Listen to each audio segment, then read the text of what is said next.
Selamat hari Sabat, saudara yang kasih dalam Tuhan. Kita patut bersyukur oleh karena kasih-Nya mempertemukan kita kembali. Satu minggu kita lalui penuh dengan berkat dan sukacita, dan nama Tuhan kita tinggikan, kita muliakan. Sebelum kita merangkumkan pelajaran sekolah Sabat kita sepanjang minggu yang sudah berlalu, mari kita bersatu dalam doa. Bapa di sorga, kami bersyukur, kami tinggikan nama-Mu Sabat ini. Terpujilah Engkau ya Bapa karena besar kasih setia-Mu. Kami saat ini mau mengulang kembali mengingat nasihat firman Tuhan melalui pelajaran sekolah Sabat.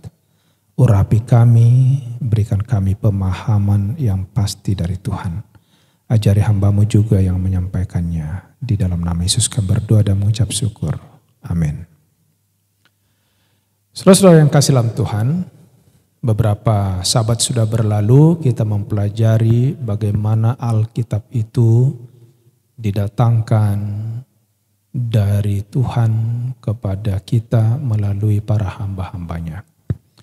Namun setelah tiba di tangan kita, di tangan manusia firman itu, dengan berjalannya waktu, bertambahnya pengetahuan, maka dibutuhkan adalah iman dan kejujuran serta ketelitian di dalam memahami firman itu sendiri.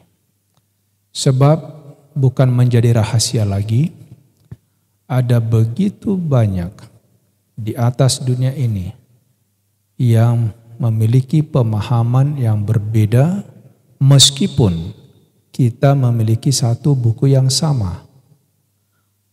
Bisa kita bayangkan satu Alkitab yang sama, tetapi kita boleh berkelompok-kelompok oleh karena pemahaman penafsiran yang berbeda. Nah sekarang ini pelajaran kita satu minggu ini sangat menarik dan sangat penting dalam hidup kita. Mengapa? Kenapa harus perlu penafsiran? Dan bagaimana supaya kita tidak hilang dari inti firman itu sendiri? Di dalam kitab Ibrani pasal 11 ayat yang ke-6. Tetapi tanpa iman tidak mungkin orang berkenan kepada Allah. Sebab barang siapa berpaling kepada Allah, ia harus percaya bahwa Allah ada dan bahwa Allah memberi upah kepada orang yang sungguh-sungguh mencari Dia. Sejak saya mulai mengerti, membaca, berpikir, mempertimbangkan, saya imani sampai hari ini. Sebenarnya saudara-saudara yang kasih dalam Tuhan, Alkitab ini, firman Tuhan ini, kalau saja kita mempelajarinya dengan satu kerinduan yang benar, satu kerinduan yang jujur, dengan hati yang ikhlas, saya percaya sesungguhnya tidak sulit buat orang untuk mengerti Alkitab. Tidak sulit buat orang untuk memahami firman Tuhan. Dan tidak terlalu jauh melenceng atau menyimpang dari tujuan dari firman yang disampaikan itu. Bayangkan saudaraku yang kasih dalam Tuhan. Bila mana kita kembali kepada sejarah ke belakang. Tuhan memberikan kepada manusia dengan berbagai latar belakang pendidikan, berbagai latar belakang sejarah. Mereka berada dengan masa yang cukup berjauhan satu dengan yang lain. Tetapi setelah disatukan di dalam sebuah buku, yaitu buku ya kitab ini, kita bisa melihat mulai dari Musa yang lebih kurang 1.500 tahun kepada Yohanes yang kekasih. Semuanya intinya ialah mereka menggoreskan tinta tentang firman itu mengenai keselamatan di dalam Tuhan kita Yesus Kristus. Nah, ini adalah satu kebahagiaan buat kita yang perlu kita amati. Membaca sebuah cerita tentu berbeda pada saat kita membaca sebuah peraturan atau sebuah hukum. Pada saat kita membaca dalam usia yang sudah lebih matang dibandingkan dengan anak yang kecil, tentu berbeda juga cara kita untuk memahaminya. Dan ada banyak faktor yang bisa mempengaruhi bagaimana kita menafsirkan Alkitab ini. Namun saudaraku yang kasih, kita harus mengambil satu barometer ukuran agar kita tidak boleh salah tafsir.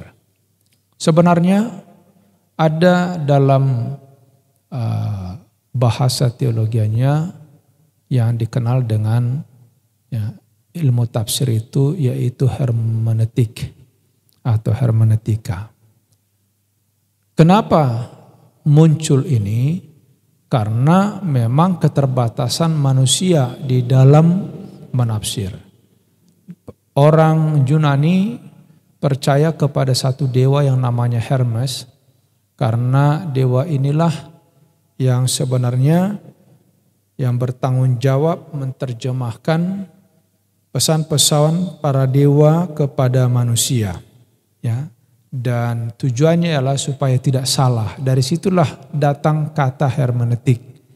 Jadi saudara-saudara yang kasih dalam Tuhan, kita kembali kepada Alkitab.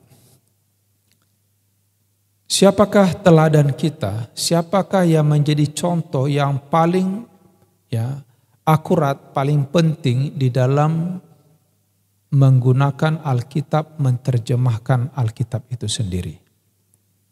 Yaitu Yesus Kristus. Di dalam kitab Lukas 24 ayat 27, apa yang dilakukan Yesus pada waktu dia di dunia ini untuk menerangkan firman itu, bahkan menerangkan dirinya sendiri supaya tidak salah mengerti orang memahaminya. Dikatakan begini, lalu ia menjelaskan kepada mereka apa yang tertulis tentang dia dalam seluruh kitab suci, mulai dari kitab-kitab Musa dan segala kitab nabi-nabi. Di zaman Yesus, kitab yang ada itu mulai dari kitab Musa, dari Kejadian, sampai kepada zaman Yesus, kepada kitab Maleakhi. Sementara para rasul masih bersama-sama dengan Yesus pada waktu itu. Dan semua yang digunakan oleh Yesus di dalam memastikan pemahaman yang benar kepada orang-orang di zaman itu adalah dengan membukakan kepada mereka apa yang ditulis dalam Alkitab oleh Nabi, mulai dari kitab Musa sampai kitab nabi-nabi lainnya. Jadi saudara yang kasih dalam Tuhan, ini boleh menjadi satu penolong bagi kita, bahwa kalau kita mau jujur untuk memahami firman itu sendiri, kita tidak boleh jauh-jauh belajar kepada Yesus. Gunakan firman itu sendiri. Apa yang menjadi masalah sekarang ini adalah sejak kejatuhan manusia, pada waktu orang datang membaca, memahami firman Tuhan, mereka terbawa oleh kebiasaan budaya, pengalaman, ya, sifat kejatuhan itu mempengaruhi pola memahami Alkitab.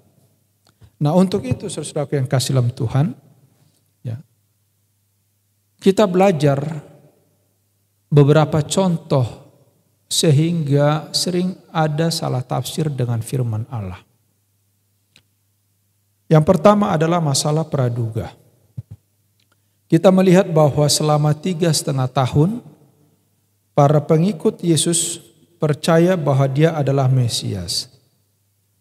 Tetapi mereka memahami dalam konsep yang salah, konsep yang menyimpang. Kenapa saudara-saudara? Ini terbawa kepada keadaan mereka pada saat itu. Karena mereka sedang berada di bawah tekanan Roma. Dan mereka berpikir bahwa datangnya Yesus ini akan melepaskan mereka dari kekuasaan Roma yang saat itu sedang menekan mereka. Padahal dahulu mereka mengharapkan bahwa Yesus yang datang itu akan membebaskan bangsa Israel.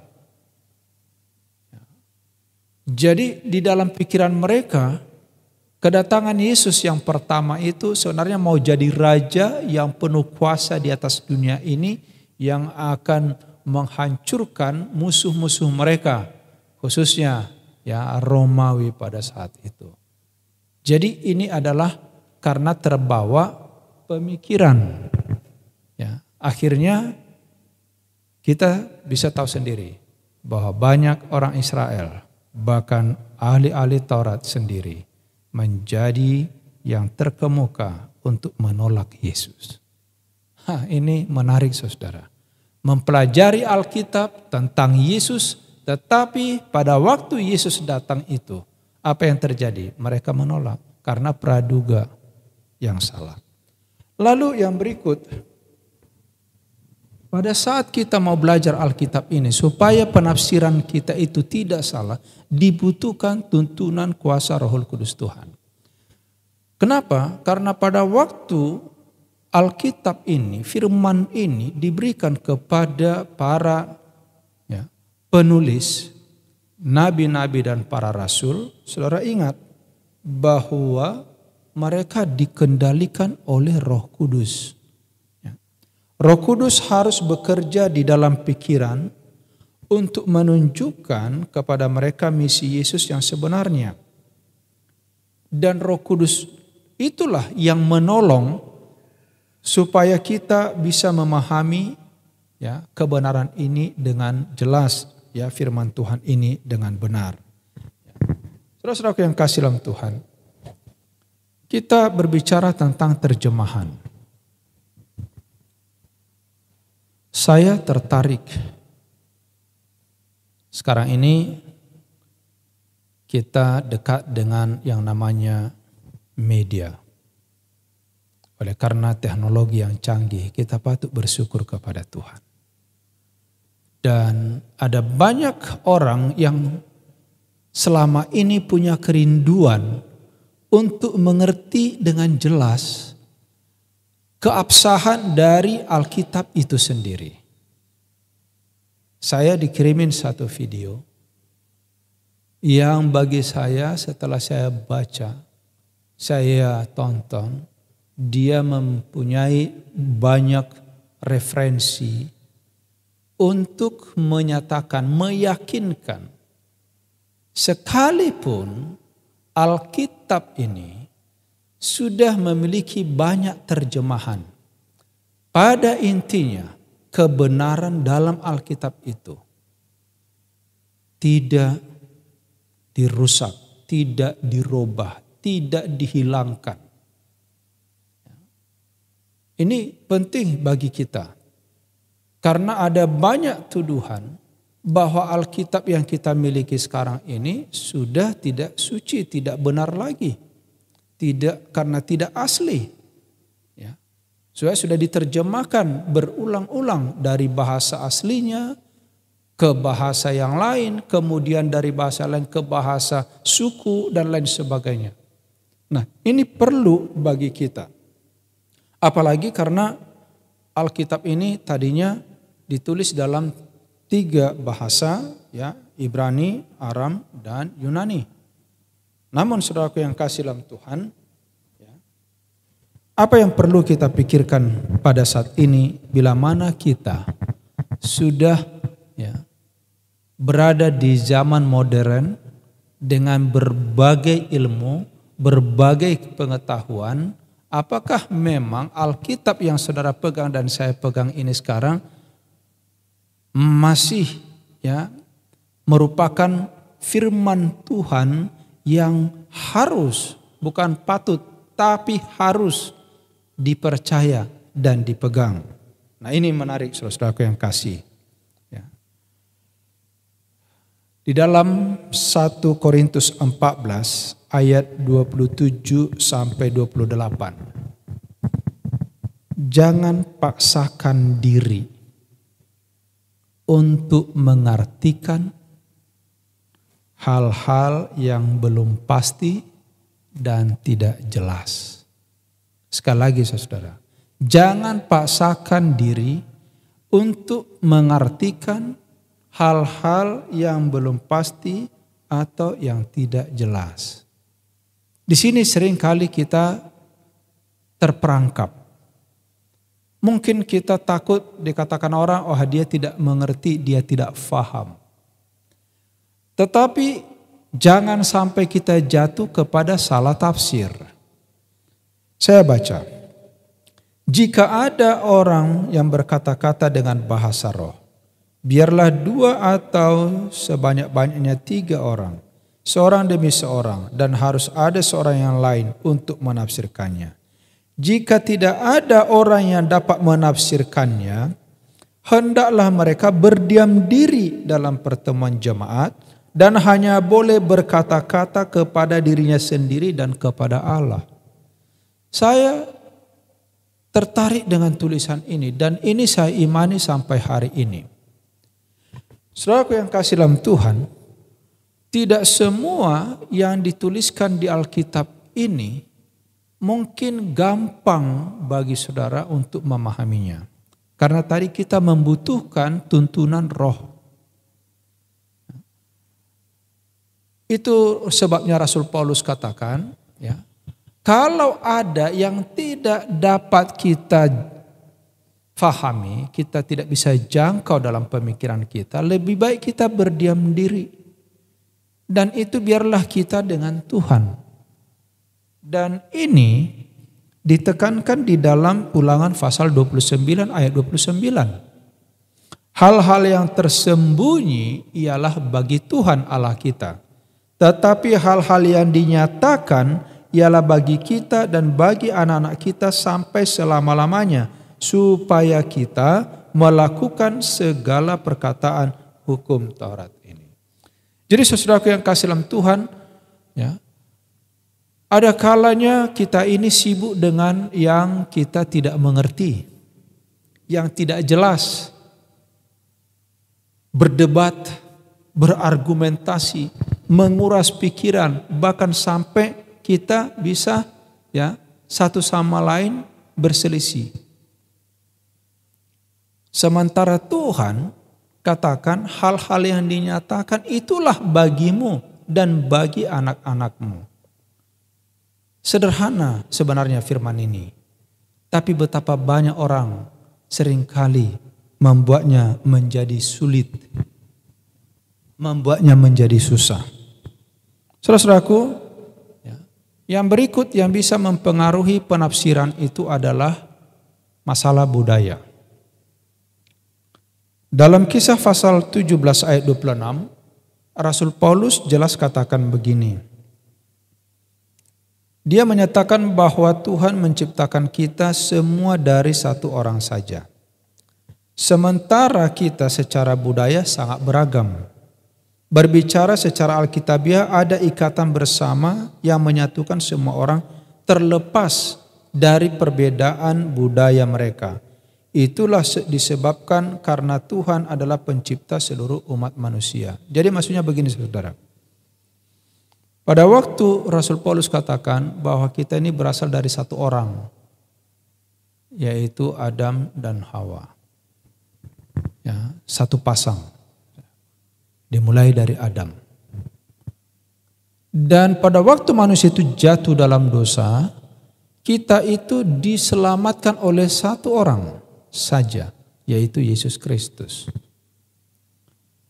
Walaupun kita ini berbeda budaya, berbeda suku, berbeda ya, kita punya bahasa latar belakang, jangan lupa kita satu dari awal, hanya satu dari Adam. Apa yang mempersatukan kita dengan Adam sampai hari ini? Karena kita punya Tuhan yang satu, Allah yang sama.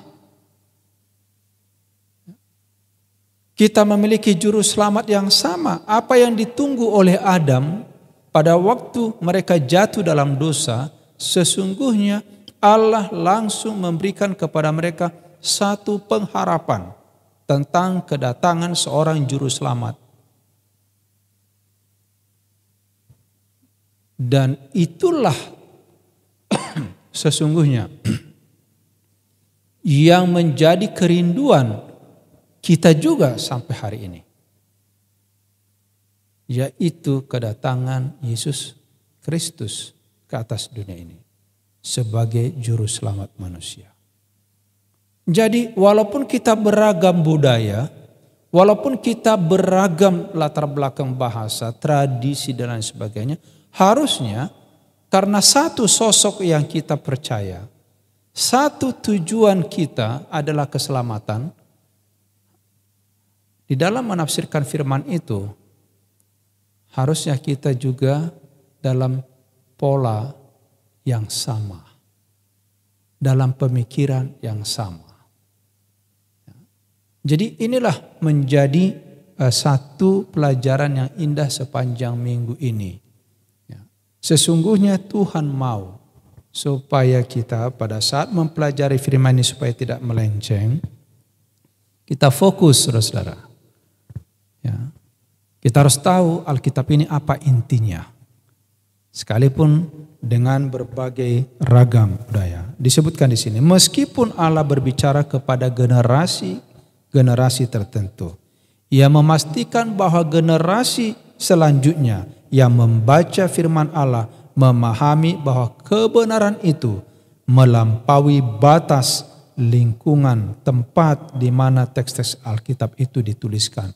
Jadi pada waktu Musa menulis ini, pada waktu Yesaya, pada waktu nabi-nabi yang lain sampai Rasul Yohanes yang terakhir, di tempat yang berbeda, zaman yang berbeda, budaya yang berbeda, tapi ingat, Alkitab hanya satu intinya, tujuannya, yaitu berita keselamatan melalui Yesus Kristus. Oh, luar biasa saudara.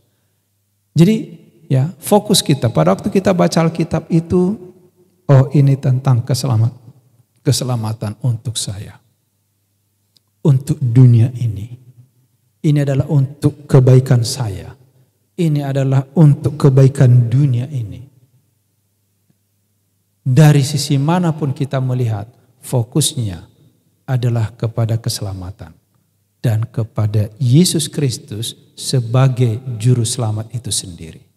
Nah, saudara-saudaraku yang kasih dalam Tuhan, kita melihat bahwa memang sifat kejatuhan dan keberdosaan kita itu mempengaruhi sangat besar terhadap pemahaman kita, cara menafsirkan. Dosa mempengaruhi seluruh keberadaan manusia. Itu juga mempengaruhi kemampuan untuk menafsirkan Alkitab.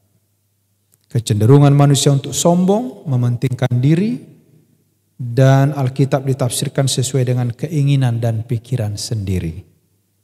Dan dosa juga menumbuhkan keraguan, di mana kita mudah goyah dan cenderung untuk tidak mempercayai Alkitab. Itu masalahnya. Bayangkan saudara, pada saat Hawa mendekati pohon pengetahuan baik dan jahat. Sementara mereka pada saat itu belum jatuh dalam dosa. Dia sendiri terlena oleh karena terpisah dengan pasangannya. Pada saat dia lihat itu pohon, dia mulai tertarik. Setelah tertarik, mulai meragukan karena ditambah dengan ucapan-ucapan yang menipu, yang menggoda dari setan. Saudaraku yang kekasih, sekiranya Hawa tetap percaya teguh kepada firman yang disampaikan kepada mereka di taman itu, dia tidak mau memakan buah pengetahuan baik dan jahat itu. Karena dia percaya Allah yang berfirman kepadanya itu adalah Allah yang mengasihi dan tetap tidak pernah berubah. Tidak akan pernah ada kejatuhan.